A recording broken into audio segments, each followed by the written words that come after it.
جو ہندوؤں نے چادر پہنی ہوئی اپنے مذہب کی، تو اس کے سر پہ بھی رکھ دیا ہے، اس نے بھی وہ چادر پہنی ہوئی ہے۔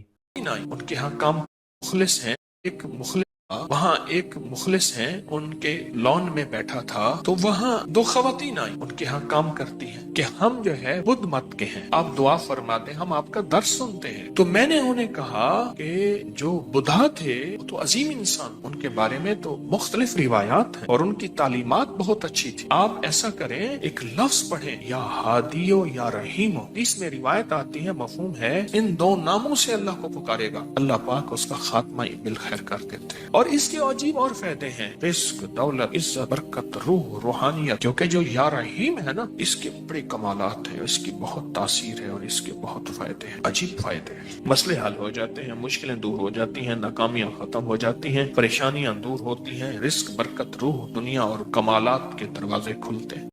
کل میں قطر میں تھا، وہاں ایک مخلص ہیں، ان کے لان میں جو ہندوؤں نے چادر پہنی ہوئی اپنے مذہب کی، تو اس کے سر پہ بھی رکھ دیا ہے، اس نے بھی وہ چادر پہنی ہوئی ہے اور مسلمانوں کو بھی وہی چادر پہنا دی۔ میں تو حیران ہوتا ہوں، لوگ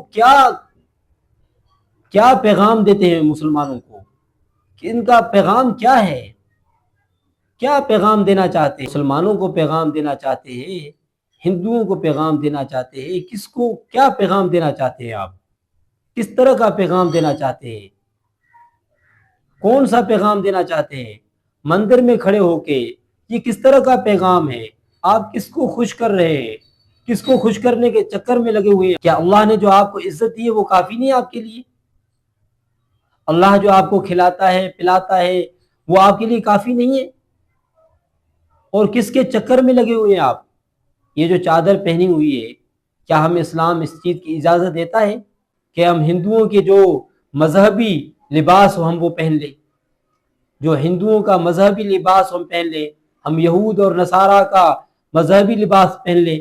ہمیں اسلام تو اس چیز کی اجازت نہیں دیتا ہے، لیکن ہم پتہ نہیں کس کو خوش کرنے کے چکر میں یہ کر رہے ہیں۔